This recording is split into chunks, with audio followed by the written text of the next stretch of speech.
محترم ناظرین، اگر ہم اپنے افراد معاشرہ کی ذہنی صلاحیتوں کو عمیقانہ نگاہ سے دیکھنے اور سمجھنے کی کوشش کریں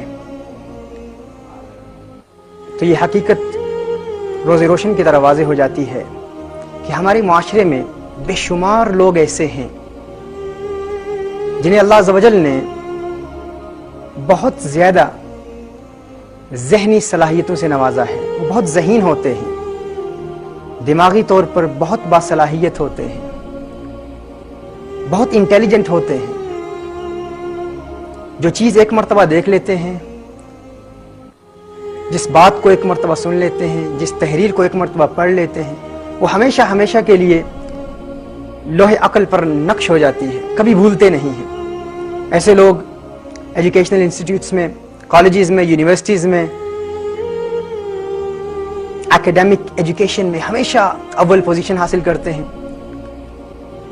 ان کی قوت عاقلہ، قوت حافظہ اس قدر مضبوط ہوتی ہے کہ وہ دوسروں کے مقابلے میں بہت آگے ہوتے ہیں.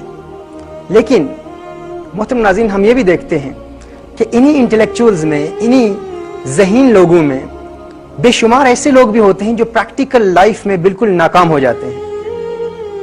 جب وہ ذخیرہ علم جو ان کے ذہن میں محفوظ ہے اسے پریکٹیکل لائف میں استعمال کرتے ہیں تو بالکل ناکام ہو جاتے ہیں. اور دوسری طرف ہم دیکھتے ہیں کچھ ایسے لوگ جن کو ہم بالکل اجہل الناس، بلید الناس یا پرلے درجے کے جاہل سمجھتے ہیں، اگنورنٹ سمجھتے ہیں، وہ جب پریکٹیکل لائف میں آتے ہیں تو بہت کامیاب ہو جاتے ہیں. یہ اکثر ہمارے معاشرے میں ہم یہ فرق دیکھتے ہیں کہ وہ اسٹوڈنٹس جو اپنی کلاس میں ہمیشہ اول پوزیشن حاصل کرتے ہیں وہ پریکٹیکل لائف میں آ کر بالکل ناکام ہو جاتے ہیں. اور دوسری طرف ایسے بے شمار ہم دیکھتے ہیں نوجوان کہ جو جب اسٹڈی کرتے ہیں تو بالکل جاہل ہیں، اکثر فیلئر کہلاتے ہیں، فیل ہو جاتے ہیں ایگزامز میں، لیکن پریکٹیکل لائف میں بہت بڑے بزنس مین بن جاتے ہیں، بہت بڑے کاروباری شخصیت بن جاتے ہیں اور بہت کامیاب ہوتے ہیں. اس کی بنیادی وجہ کیا ہے؟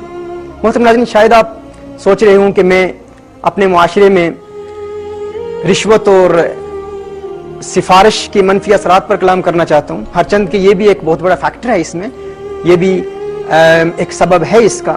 لیکن ہم یہ دیکھتے ہیں کہ یورپین کنٹریز میں اور ویسٹ میں جہاں پر رشوت اور سفارش کا تصور بہت کم ہے، اگرچہ ہے لیکن بہت کم ہے، وہاں بھی یہ چیز دیکھی جاتی ہے کہ بے شمار ایسے لوگ ہیں جن کا آئی کیو لیول بہت اچھا ہے، علم بہت زیادہ ہے، لیکن پریکٹیکل لائف میں ناکام ہوتے ہیں.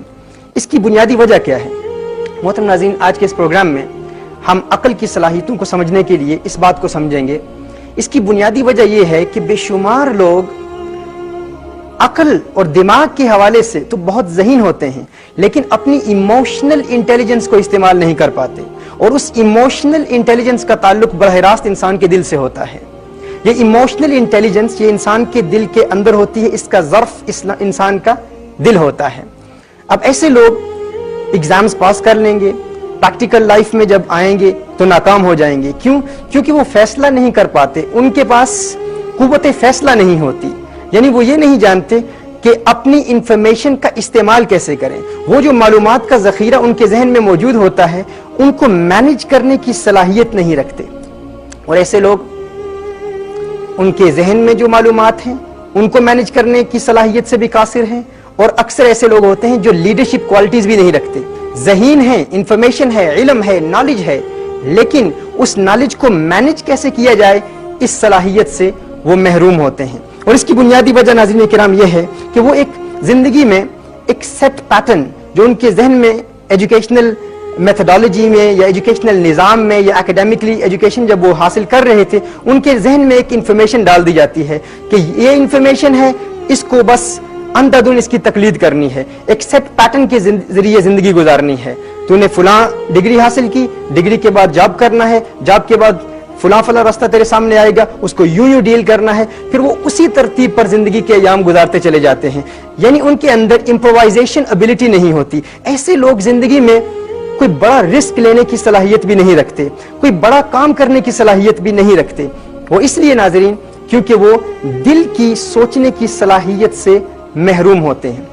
جبکہ دوسرے طبقے کی جو ہم نے بات کی وہ جو بظاہر علمی حوالے سے مضبوط نہیں ہے، قوت حافظہ بھی کمزور ہے، انٹیلیجنٹ بھی نہیں ہے، ہمیشہ فیلئر کہلواتے آئے ہیں، لیکن جب پریکٹیکل لائف میں آتے ہیں تو کچھ ان میں ایسے لوگ ہوتے ہیں کہ جن کے دل کے اندر ایک انفارمیشن کو مینج کرنے کی صلاحیت ہوتی ہے. یہ ایک ایموشنل انٹیلیجنس ہے، کس وقت کیا فیصلہ کرنا ہے، زندگی میں کس وقت کیا فیصلہ کرنا ہے اور اس فیصلے کی بنیاد پر زندگی کس طرح گزارنی ہے.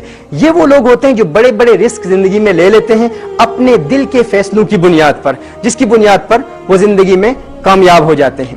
محترم ناظرین، یہ وہ انسان کے دل کی صلاحیت ہے، دل کے فیصلہ کرنے کی صلاحیت اور دل کے سوچنے کی صلاحیت، جس سے ایک عرصے سے، ایک مدت سے سائنسدان اور سائنسی تحقیقات کے ماہرین جس کا انکار کر رہے ہیں.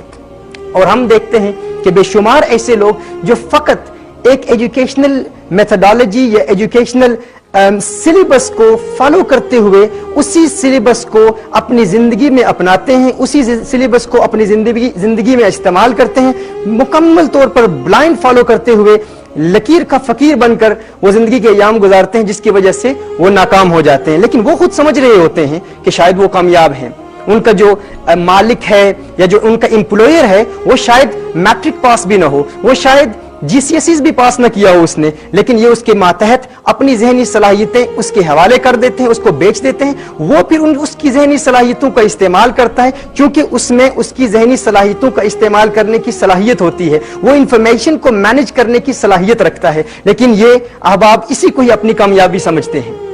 احباب کیا کار نمایاں کر گئے، بی اے کیا، نوکر ہوئے، پینشن ملی، پھر مر گئے. یہی ان کا منتہا نظر ہوتا ہے، یہ ان کا موٹیو ہوتا ہے کہ ٹھیک ہے ہم نے جو کچھ کرنا تھا وہ ہم نے کر لیا، جو انفارمیشن ہمارے ذہن میں موجود تھی ہم نے اس کو استعمال کر لیا.